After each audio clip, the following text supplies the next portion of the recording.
بسم اللہ الرحمن الرحیم۔ السلام علیکم ورحمۃ اللہ وبرکاتہ۔ عزیز سامعین گرامی، کسی نے مجھ سے سوال پوچھا تھا کہ جادو کروانے والا جو انسان ہوتا ہے اس کا اپنا کیا نقصان ہوتا ہے، کیا اس کا نقصان ہوتا بھی ہے یا نہیں، اور اگر ہوتا ہے تو کیا نقصانات ہوتے ہیں۔ سوال واقعی بہت اہم ہے اور ان لوگوں کے لیے ہے، خصوصاً جو شیطان کی غفلت کی وجہ سے، بہکانے کی وجہ سے ایسے لوگوں کے اندر شامل ہو جاتے ہیں جو حسد کرنے والے، نفرت کرنے والے، دوسروں سے بغض رکھنے والے، اور پھر اس حسد کی بنیاد پر دوسروں کو جادو کروا کر تکلیف دینے والے ہیں۔ اور ان کو سمجھنا چاہیے کہ جادو کرنے والے تو کافر ہوتے ہی ہیں، لیکن جادو کروانے والا کافر نہیں بلکہ ظالموں کے اندر شمار کیا جاتا ہے اور کبیرہ گناہ کا مرتکب ہوتا ہے۔ تو جادو کروانے کے لیے ساتھ ہمدردی نہیں کرنی چاہیے اور اس کو سمجھایا جائے اور اس راستے سے ہٹانے کی کوشش کی جائے۔ تو بہرحال سوال یہاں پر یہ ہے کہ جو جادو کرنے والا ہوتا ہے، کسی کو تکلیف میں مبتلا کرنے کے لیے جادوگر کے پاس جاتا ہے یا اپنے کسی مقصد کو حاصل کرنے کے لیے غلط طریقے سے کوئی عمل کرواتا ہے، اس کا نقصان کیا ہوتا ہے، تو میں وہ چیزیں آپ کے سامنے رکھوں گا۔ چونکہ یہ کوئی شرعی مسئلہ نہیں ہے کہ میں اس پر کوئی قرآن کی آیت یا حدیث پیش کروں، سوائے اس کے کہ اللہ تعالیٰ کا یہ قاعدہ اور اصول ہے کہ ظالم شخص کو دنیا میں ضرور سزا دیتے ہیں۔ اگر ہم شریعت کا مطالعہ کریں تو ایسی بہت ساری چیزیں ہمیں ملتی ہیں۔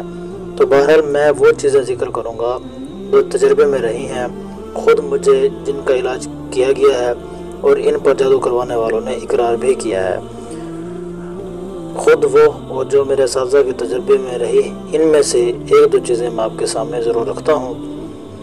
اور جو شخص کسی پہ جادو کرواتا ہے، سب سے بڑی اور بنیادی چیز جو اس کو اپنی زندگی میں دیکھنی پڑتی ہے، اس کی اولاد کی خصلت، کہ وہ اپنی اولاد کی خصلتیں اور عادتیں کبھی بھی نیک لوگوں والی نہیں پاتا۔ یعنی اس کی اولاد میں بڑی خصلتیں اور بہت بری خصلتیں، اور اس کی اولاد کے اندر بد اخلاقیاں بہت زیادہ ہوتی ہیں، اور اولاد آپس میں محبت کرنے والی بالکل بھی نہیں ہوتی۔ یعنی دو چیزیں ہو گئیں، ایک بری خصلت اور دوسری بری عادت۔ اچھی عادات پر اس کی اولاد نہیں چلے گی، یہ اس کی اولاد پر معاملہ آتا ہے۔ اسی طرح اس کی اولاد آپس میں اکثر لڑائی جھگڑا کرے گی اور باہمی نفرت پیدا کرتی رہے گی۔ اگر آپ کسی کے گھر کو اجاڑنا چاہیں دیں تو ممکن نہیں کہ آپ کا اپنا گھر بھی بچ سکے۔ اگر آپ کو کچھ نہیں ہو رہا تو اس کا اثر آپ کی اولاد میں ضرور جائے گا، اور باپ کی خصوصاً نیکی کا اثر اولاد تک جاتا ہے اور باپ کی برائی کا اثر بھی اولاد تک جاتا ہے۔ تو اگر ماں باپ میں سے کوئی برا ہے تو باقی تو معاملات ایک طرف، جادو کروانے والے میں عام طور پر یہ دیکھا جاتا ہے کہ اولاد میں باہمی نفرت، گھر کا نہ بننا، ایک دوسرے کے دشمن بننا، سگے ماں باپ سے محبت نہ کرنا، اور بری عادتیں اور خصلتیں اس اولاد کے اندر ضرور ہوتی ہیں۔ یہ ایک چیز بہت دفعہ تجربے میں رہی ہے۔ اسی طرح تیسری ایک بڑی چیز، دو چیزیں میں نے اکٹھی ذکر کر دی تھی، اور تیسری ایک بڑی وجہ اور بڑی چیز یہ ہے کہ جو شخص جادو کرواتا ہے کسی پر، وہ انسان کا اکثر ایسا سننے میں آتا ہے کہ اچانک سے ہی کسی بہت بڑی بیماری کے اندر مبتلا ہو جاتا ہے، یا اس کا کوئی بہت بڑا نقصان ہو جاتا ہے، یا ایسی بھی بیماری کے اندر چلا جا سکتا ہے کہ جس میں اس کے جانے کی امید بھی نظر نہیں آتی۔ اور عام طور پر ایسے ہوتا ہے کہ بڑی بیماری، کینسر، فالج، یہاں تک کہ اس کے بچنے کی امید نہیں رہتی۔ یعنی ایک دم سے کسی بڑی بیماری کے اندر مبتلا ہو جاتا ہے۔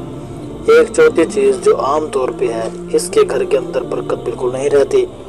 یعنی کسی نہ کسی انداز سے کبھی نہ کبھی، کہیں نہ کہیں کوئی نہ کوئی نقصان ضرور ہوتا رہتا ہے۔ آپ میں سے شاید کوئی یہ سوچے کہ بہت سارے لوگ ایسے ہیں، ان کے نقصانات اور معاملات ایسے چلتے رہتے ہیں، لیکن نہیں۔ یہاں پہ ایک فرق بتا دیتا ہوں کہ نیک، پرہیزگار، متقی اور اللہ سے ڈرنے والا شخص اپنے نقصانات پر بھی مطمئن ضرور رہتا ہے، اور اس کے دل کی کیفیت یہ ہوتی ہے کہ میرا یہ نقصان اللہ نے میری قسمت میں لکھا ہوا تھا، اور دلی ایک اطمینان اور صبر اور ایک امید صحیح ہونے کی قائم رہتی ہے۔ لیکن جو جادو کروانے والا ہوتا ہے، ہر وقت مایوسی، چہرے پر پھٹکار، رنگت بدل جانا، اور اس کے چہرے کے اندر بے رونقی سی آ جاتی ہے، اور ہر وقت اضطراب کی کیفیت میں اور اندر ہی اندر جلد باز، ہر وقت اس کو بے سکونی اور بے اطمینانی کی کیفیت رہتی ہے۔